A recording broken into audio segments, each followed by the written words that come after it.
Abra por gentileza sua Bíblia, lá em Mateus, capítulo de número 5, versículo 7. Essa é a nossa 10ª exposição do Sermão do Monte. Nós falaremos da quinta bem-aventurança hoje. Mateus, capítulo 5, versículo de número 7. Diz assim: Bem-aventurados os misericordiosos, pois obterão misericórdia. Bem-aventurados os misericordiosos, pois obterão misericórdia. Palavra do Senhor, nosso Deus. Nós estamos adentrando a quinta bem-aventurança hoje, né? Então, nós já passamos da metade das bem-aventuranças, né? Então nós estamos hoje, né, passando da metade das bem-aventuranças, né? Ao todo são 8 bem-aventuranças, nós já vimos 4 e hoje é a quinta bem-aventurança. Nós veremos a 6ª bem-aventurança na semana que vem e a 7ª na primeira semana de julho. Aí nós pausaremos, né, para as férias e deixaremos a última bem-aventurança, que é a 8ª, para o nosso retorno, até porque ela é uma das maiores bem-aventuranças.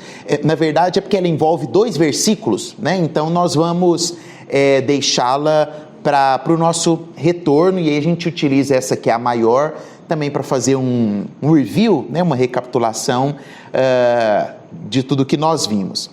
Pois bem, nós vimos até então 4 bem-aventuranças e hoje estamos adentrando nessa que é a quinta bem-aventurança. Existe um contexto de ser e fazer dentro das bem-aventuranças ensinadas por Jesus e muito bem, né, categorizadas por Mateus. Você vai entender isso que eu estou dizendo agora.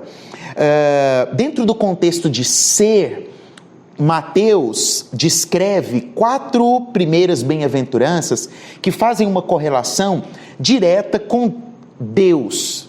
Então, as 4 primeiras bem-aventuranças que nós trabalhamos, que nós falamos, elas estabelecem uma conexão e um contexto direto com o divino. E a partir de agora, a partir da quinta bem-aventurança, há uma mudança no sentido do ser para o fazer, onde nós passamos agora para uma correlação e um estabelecimento, né, de interação com o próximo.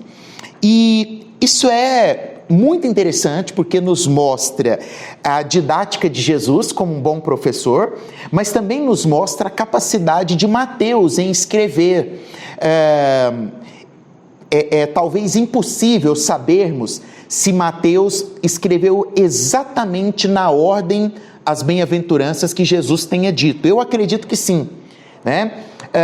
Mas nós poderíamos também, de acordo com tudo que nós já estudamos, e a capacidade acadêmica de Mateus, a capacidade intelectual e de ensino de Mateus, que ele tenha feito isso propositalmente, estabelecendo as 4 primeiras bem-aventuranças como relacionamento com Deus, como um fundamento para então, a partir desse fundamento solidificado, crescer e fazer algo além. Para tudo nós precisamos de fundamento, né? Lá na matemática, se não houver o bom fundamento das 4 operações fundamentais, né? Quando chegar lá na fórmula de Bhaskara, no teorema de Pitágoras, vai ficar complicado, né? Então é necessário entender o básico e o fundamento, e aí Mateus ele faz mais ou menos isso. Qual é o nosso fundamento? O nosso fundamento é a nossa inter-relação com Deus. A partir do momento que isso está bem estruturado, nós vamos adiante, damos um passo em direção ao fazer, em direção ao próximo, né? Assim como nós podemos observar lá em Tiago, né? A fé sem as obras, ela é o quê? Ela é morta, né? Então, uma vez que nós temos a fé estabelecida em Deus, nós precisamos agora mostrar aquilo que nós cremos, através do quê? Através das obras. São as obras que testificam a fé que nós temos no nosso Senhor. Então, se nós formos recapitulando as 4 bem-aventuranças que agora você já sabe, que estão aí fixadas na sua mente, né? Nós passamos pela primeira, que é o quê? Bem-aventurados os pobres de espírito. Por quê? Deles é o reino dos céus. Na segunda, nós vimos que bem-aventurados são os que choram. Por quê? Eles serão consolados. Em seguida, nós vimos que bem-aventurados são os mansos ou os humildes. Por quê? Herdarão a terra. E a última, na antepenúltima semana, nós vimos que bem-aventurados são aqueles que têm fome e sede de justiça. Por quê? Serão saciados, serão fartos. Então, olha que interessante, né? A partir do momento que eu reconheço que eu sou pobre de espírito e me humilho, choro por entender e reconhecer isso, eu me torno uma pessoa mais mansa, humilde e passo a ter fome daquilo que é essencial, que é a justiça. Você conseguiu ver que está tudo ligado? Uma coisa leva a outra. Se eu reconheço que de fato eu sou um pobre de espírito, eu vou chorar e lamentar por isso, vou me tornar uma pessoa mais humilde e vou ter fome daquilo que realmente é necessário. Então eu estou agora pronto para exercer a quinta bem-aventurança, a misericórdia. Mateus e Jesus estabelecem um caminho para nos colocar agora diante da quinta bem-aventurança, que é: bem-aventurados os misericordiosos. Quando nós paramos para observar o contexto do mundo, né, sobre a misericórdia, de fato, há um entendimento sobre misericórdia muito errado. E eu poderia ir além e de forma assim até mais incisiva e dizer que não existe misericórdia no mundo. E isso não é de hoje. Se nós pegarmos este contexto aqui ao qual Jesus estava pregando, nós temos os romanos ali, que não tinham um pingo de misericórdia. Nós vimos a forma com a qual eles assassinaram o nosso Senhor e Salvador, através da morte mais trágica que poderia existir. Não havia misericórdia dentro do contexto romano. E eu vou além. Dentro do contexto judaico, também não havia misericórdia.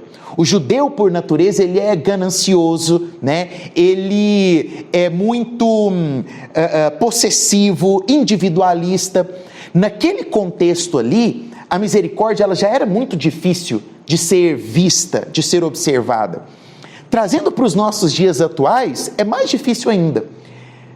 Entre aspas, com uma observação que eu posso dizer, existe uma misericórdia hoje, que é a misericórdia das mídias sociais. Essa você encontra demais, né? Que é o misericordioso das mídias sociais. Eu tenho um grande desejo de... eu tenho assim a lista de locais, né? Onde eu ainda quero conhecer, né? A gente vai fazendo aqui, né? Já foram alguns, mas ainda tem outros. E um deles é um período de obra missionária na África. Mas um propósito meu é não publicar uma foto sequer no período que eu estiver lá. Você já viu quem faz obra missionária? Obra missionária não, vou colocar, porque né, tem muito missionário sério. Mas obra social, qual que é o objetivo dele? O objetivo dele é o post, é a foto, né? É a promoção, é a foto dele, né? É os likes que ele vai ganhar naquela foto ali, entregando pão com as criancinhas, né? Você já parou para observar? Esse tempo atrás eu eu conheci uma pessoa, ela foi para um projeto missionário, e aí ao ver, né, nossa, que legal o projeto missionário, e aí eles levaram assim um grupo de jovens, adolescentes e jovens, né, para uma região da África, mas o que tinha era todo dia posts mostrando aquela situação. Isso não é misericórdia, isso é talvez um sentimento de dó, um sentimento muito superficial de piedade, e olhe lá. Então, dentro do contexto, desde a época de Jesus até os nossos dias, nós não conhecemos e não sabemos o que de fato é misericórdia. E Jesus, então, ele vai ensinar aqueles que estão ouvindo ali a verdadeira misericórdia. O que é a misericórdia dentro do contexto bíblico?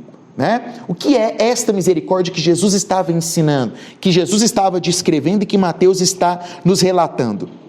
O termo grego utilizado aqui nesse texto é o termo elemon, que vem do substantivo eleos, que significa dor, miséria ou desespero.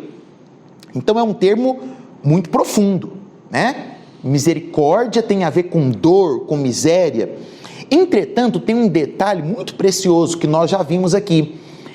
Mateus, ele não escreve o livro dele de Mateus originalmente no grego, vocês lembram disso? Possivelmente nós vimos isso detalhado, que ele escreve na língua aramaica, né? E no hebreu, que era a característica daquele povo ali, daquela região, daquele contexto. E aí um tempo depois ele vai traduzir para o grego para que isso fosse espalhado e lido por todos. E qual foi o termo, então, do original, lá no hebraico, usado por Jesus e que Mateus descreve, então, no original? O termo, no hebraico, é o chesed. E aqui nós temos um fundamento e algo de valor extremo para nós.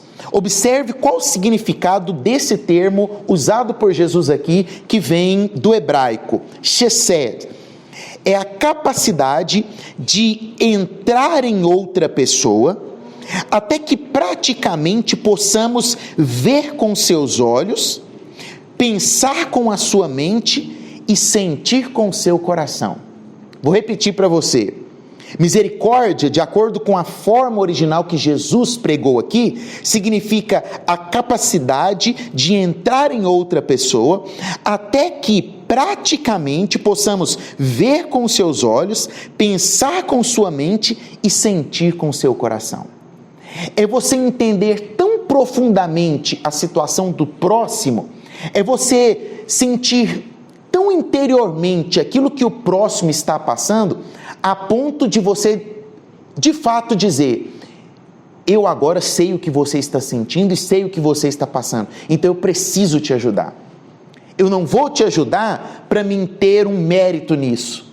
Eu não vou te ajudar para que eu tenha uma plataforma com isso. Eu não vou te ajudar para que eu ganhe méritos com isso, para que eu ganhe likes com isso. Eu vou te ajudar porque eu verdadeiramente estou sentindo a sua dor. E aí eu pergunto para você, é fácil ter tamanha compaixão?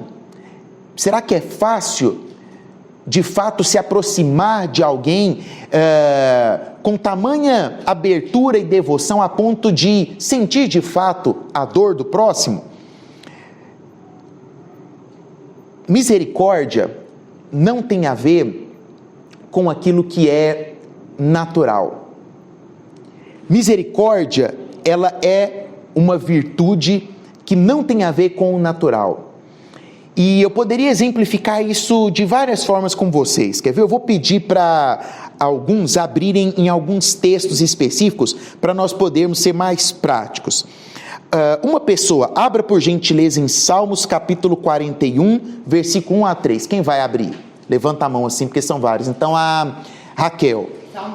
Salmo 41, 1 a 3. Outra pessoa, Isaías 58, 10. Júnior, Isaías 58, 10. Outra pessoa em Efésios 2, 10.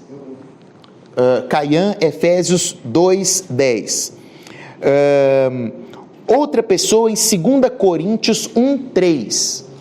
Daniel, 2 Coríntios 1, 3.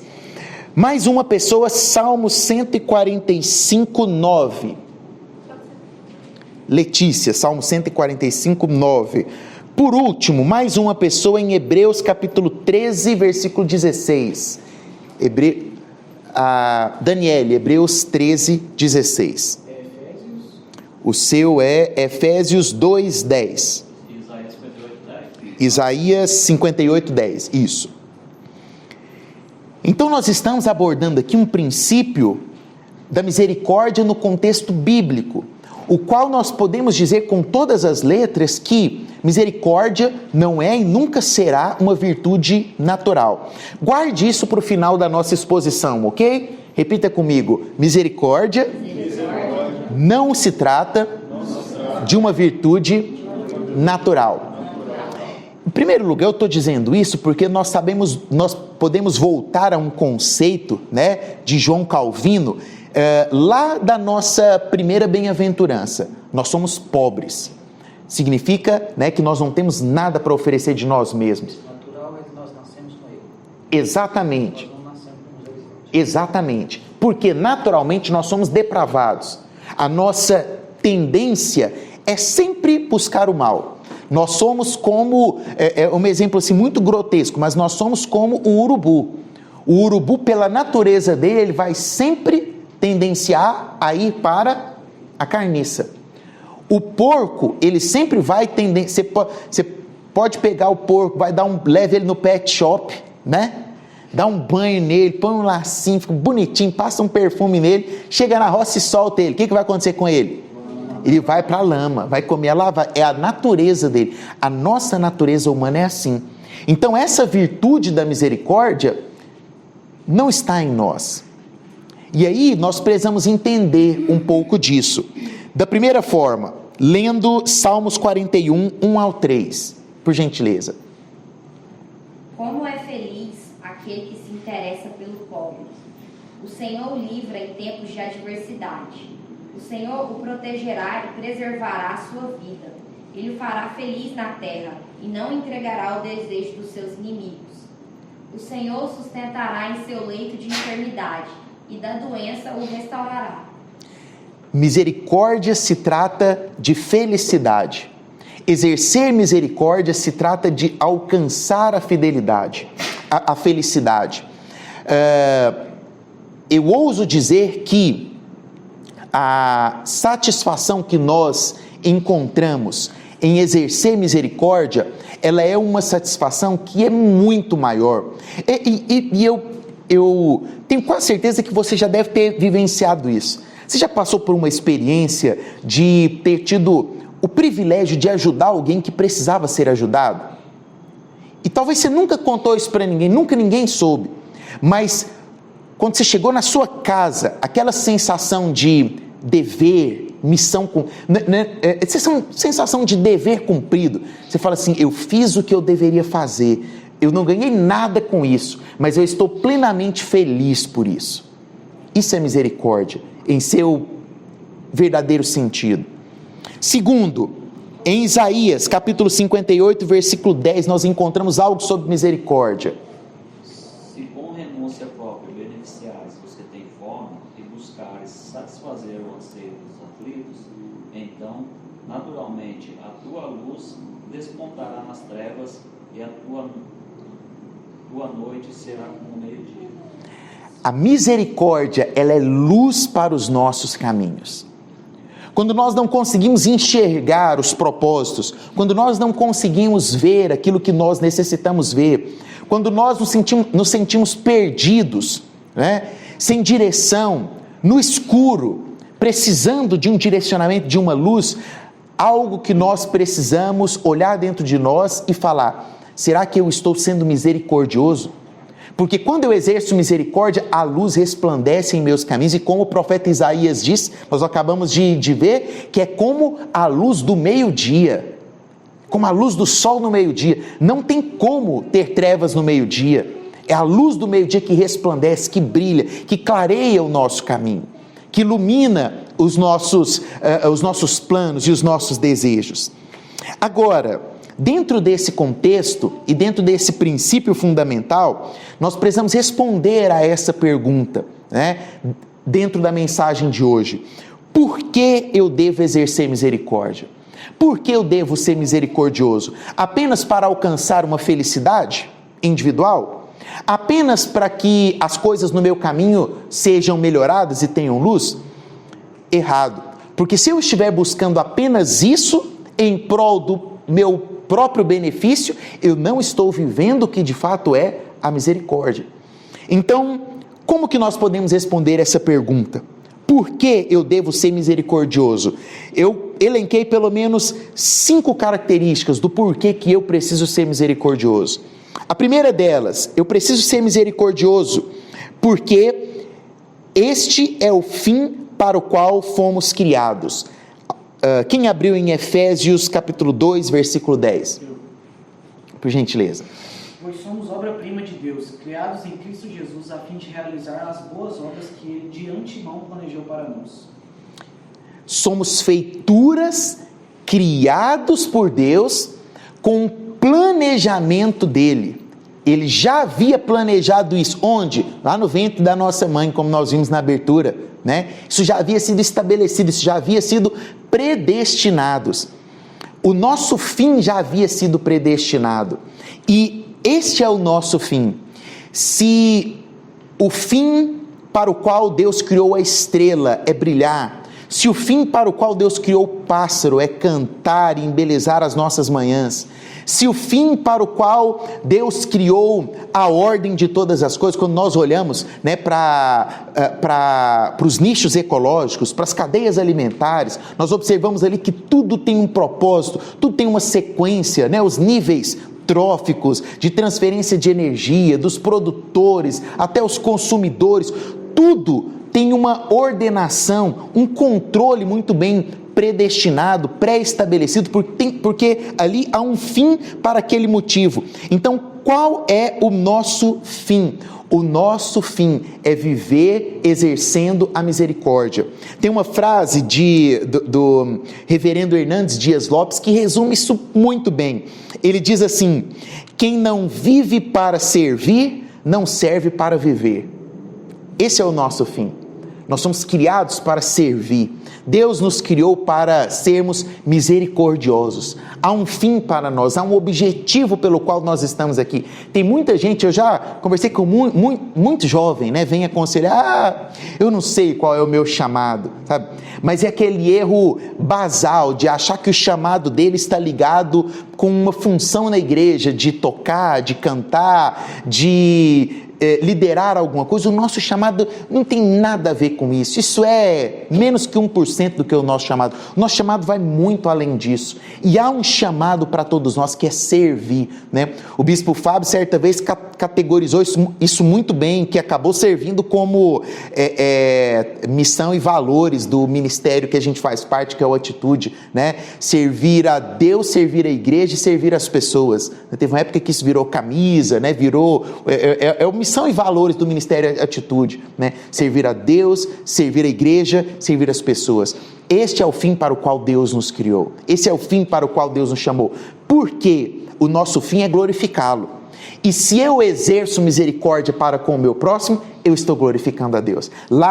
Se nós pegarmos o catecismo, né, de Westminster, nós veremos, né, que a resposta lá no catecismo a esta pergunta, né, o fim para o qual Deus criou o homem, lá vai estar glorificá-lo e gozá-lo para sempre, né? Então não há nenhum erro e nenhum equívoco aí, porque eu professo o catecismo de Westminster, né? Então eu acredito que o nosso fim último é glorificar a Deus. E quando eu sou misericordioso para com quem precisa, eu estou glorificando a Deus. A sensação que você sente ao chegar em casa e falar assim: o meu dia hoje foi bom, eu fiz algo bom para aquela pessoa. E eu não estou dizendo, o algo bom, entenda, não é aquela moeda que você deu para aquela pessoa lá, não, vai muito além disso, sabe? Porque quantas moedas você já deu na rua e você nem lembrou, passou 5 minutos e já esqueceu que você ajudou. Isso não é misericórdia, né? E nem ajuda também, né? Mas é aquilo que você sabe. Quando você chega em casa, você fala assim: aquilo valeu a pena fazer. Aquela cesta básica que eu descobri que aquela pessoa não tinha contado para ninguém que estava precisando e que eu fiz ninguém sabe disso. Isso valeu a pena. Você glorificou o nome de Deus. Você, de fato, né, exerceu o fim para o qual Deus te chamou. Deus te colocou nessa terra. O segundo ponto que responde a essa questão, por que devemos ser misericordiosos, seria porque pela prática da misericórdia nós resplandecemos o caráter de Deus. Leia, por gentileza, 2 Coríntios 1:3. Bendito seja o Deus e Pai de nosso Senhor Jesus Cristo, Pai das misericórdias e Deus de toda consolação. Pai das misericórdias e Deus das consolações. Eu gosto, tem alguns termos que eu gosto demais na Bíblia, como quando nós vemos que Deus é o Pai das luzes. Esse para mim é fantástico, eu sempre coloco nas minhas orações. Pai das misericórdias também é um fantástico. Senhor das consolações. Por que Ele é o Pai das misericórdias? Nós vamos entender isso no final da mensagem de hoje. Mas Ele é aquele que estabeleceu, é aquele que ordenou toda a misericórdia do mundo, é aquele que nos consola nas nossas dores, é aquele que sabe muito bem. E quando nós exercemos misericórdia, nós estamos resplandecendo o caráter de Deus. Leiam, por gentileza, Salmo 145, 9. O Senhor faz bem a todos, sua misericórdia alcança todas as suas criaturas. A misericórdia de Deus se estende a todos. Ou seja, a misericórdia de Deus, ela está impregnada na humanidade. E eu, como cristão, eu não posso ter uma vida sem exercer a misericórdia. Eu não posso ter uma vida sem ser misericordioso. Quando eu exerço a misericórdia, eu estou resplandecendo o caráter de Deus. Quem aqui quer ser parecido com Deus? Aquilo que o filho mais quer é parecer com o pai, né? Quando ele olha para o pai e vê que o pai é um homem honesto, trabalhador, né? O primeiro emprego de todo filho é querer ser aquilo que o pai é, né? Aí depois as coisas vão mudando. Mas por quê? Porque ele olha para o pai e tem o pai como exemplo, né? Ele quer resplandecer aquilo que o pai é. Assim nós, como filhos de Deus, precisamos resplandecer as misericórdias. Terceiro, por que eu preciso ser misericordioso? Porque é um sacrifício agradável a Deus. Leia, por gentileza, Hebreus 13:16. E não se esqueçam de fazer o bem e de repartir o que tem com os necessitados, pois esses são os sacrifícios que agradam a Deus. Aquilo que é agradável a Deus. Você quer agradar a Deus todos os dias? Você quer agradar a Deus?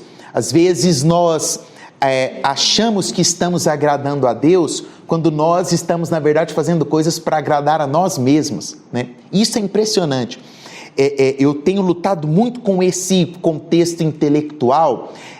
Nós somos autossabotadores de nós mesmos. Ficou uma redundância, mas era para ser bem redundante mesmo, né? Muitas vezes nós nos sabotamos, né?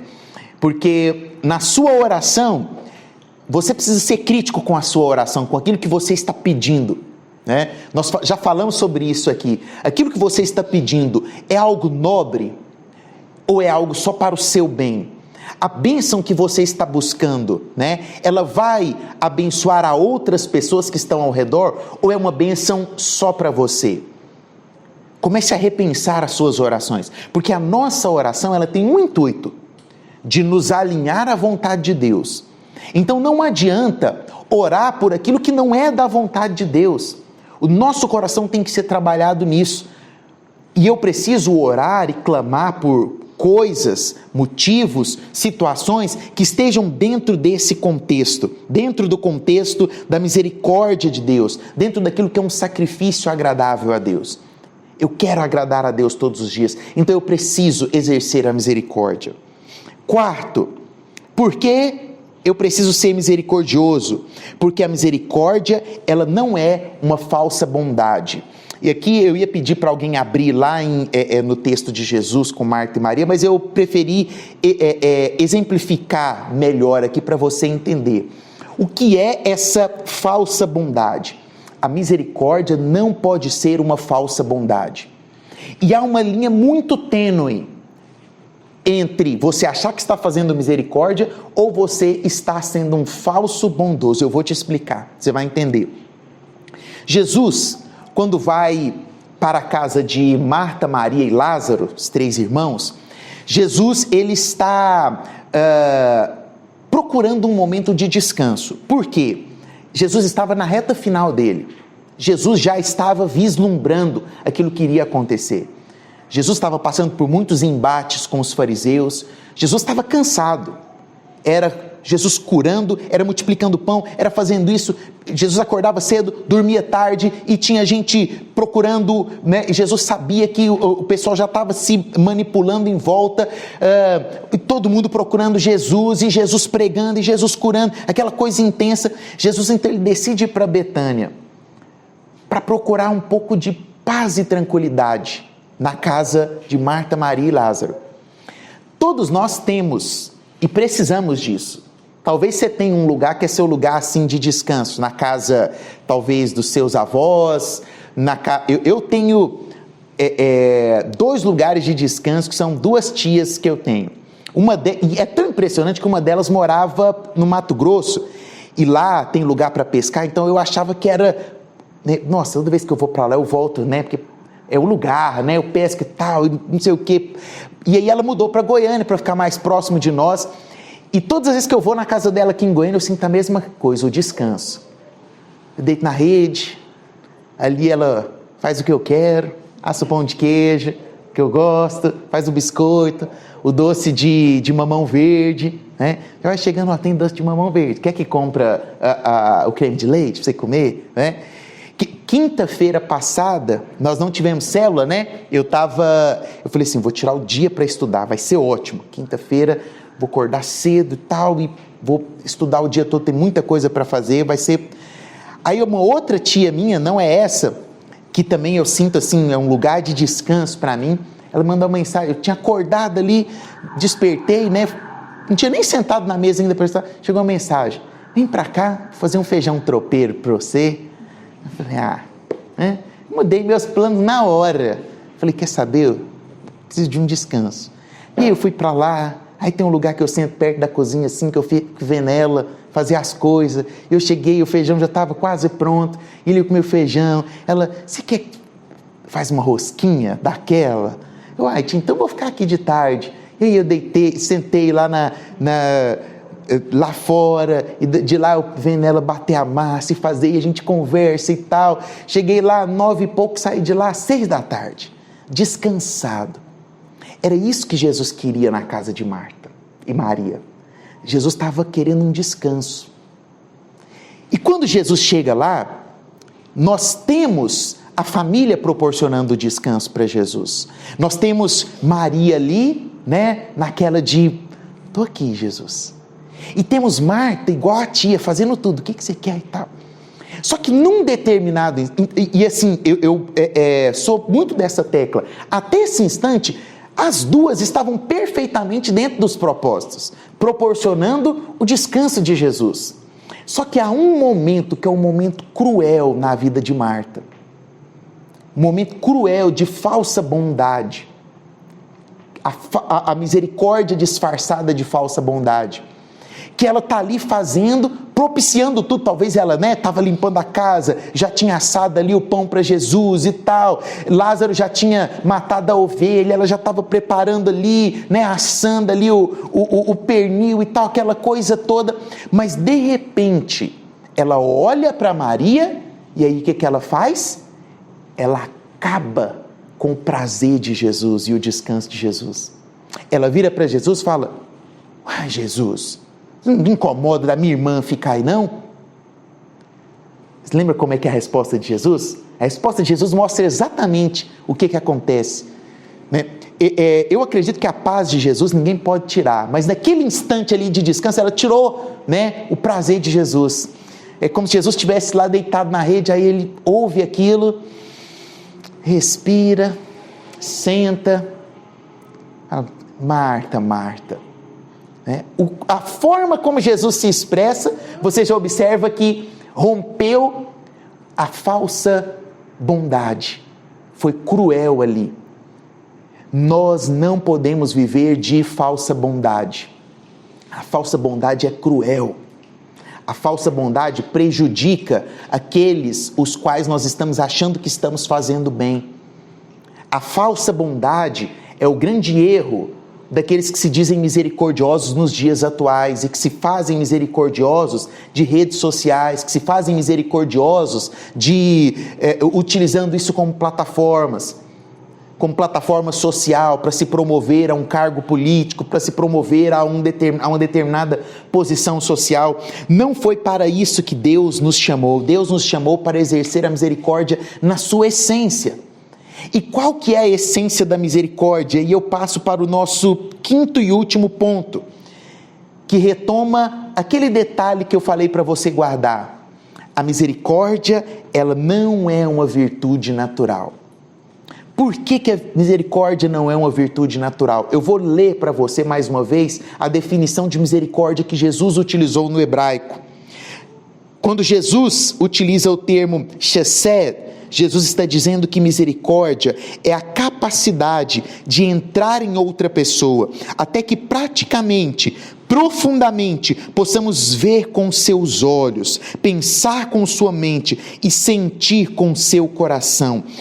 Misericórdia é entrar totalmente na situação do próximo, é viver totalmente aquela situação, é se aprofundar naquele contexto, sentir totalmente, para que você possa de fato não exercer uma falsa bondade, mas para que você possa refletir a glória do Senhor através da sua atitude. E eu ouso dizer algo: dificilmente nós conseguimos exercer isso, mas, porém, todavia, contudo e entretanto, existe alguém que profundamente não apenas pregou, mas fez o que ele estava pregando. Porque quando Jesus fala, olha, sejam misericordiosos, entrem profundamente no contexto da vida do seu próximo, a ponto de você sentir as dores do seu próximo, ao ponto de você sentir as angústias do seu próximo, a ponto de você sentir as mazelas do seu próximo, a ponto de você sentir tudo de pesado que o seu próximo está passando, e poder virar para ele e falar assim: eu sei o que você passou, porque foi exatamente isso que Jesus fez. Porque quando Jesus assume o papel de sair da eternidade e descer a esse mundo, Jesus nada mais, nada menos fez do que exerceu a maior e mais plena misericórdia da história da humanidade. Jesus saiu do seu reino de luz, de glória, de poder, o rei que se vestiu de criança, o rei que se tornou homem, para sentir como você se sente, para pensar como você pensa, para sentir as suas dores, para poder olhar hoje para você e falar assim: eu sei exatamente a angústia que você está passando, porque eu também passei por isso. Eu sei exatamente a aflição que você está passando. Eu sei exatamente a opressão que está na sua mente, porque eu entrei na sua situação, porque eu me fiz como você, porque eu fui misericordioso. E esse Jesus está nos dizendo: olha, sejam misericordiosos, como eu fui misericordioso. Sejam misericordiosos, como eu fui misericordioso.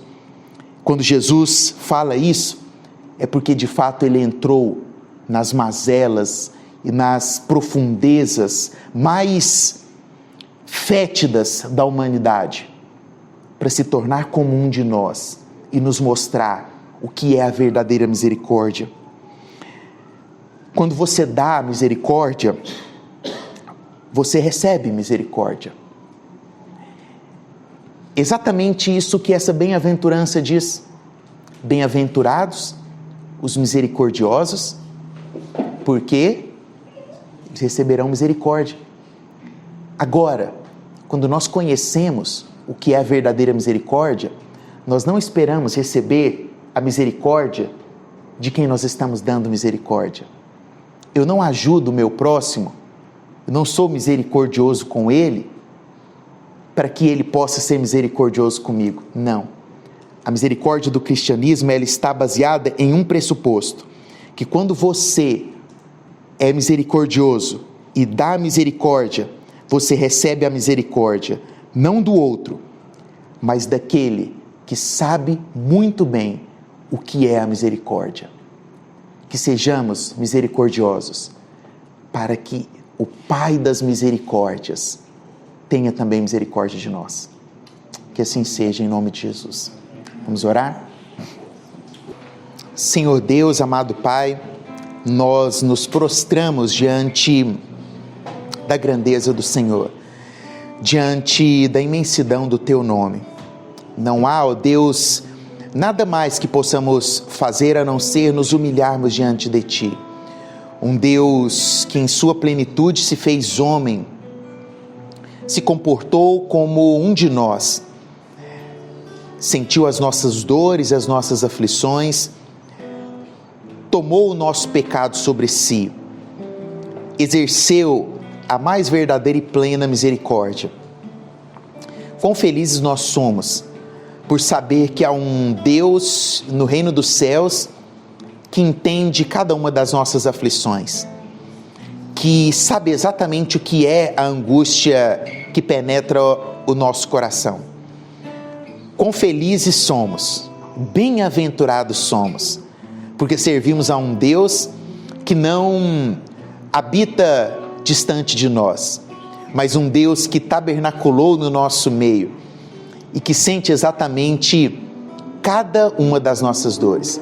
Nessa noite, Pai querido, nós, com nossas mãos sujas, colocamos diante de Ti todos os nossos anseios e necessidades, todas as nossas dores, Pai.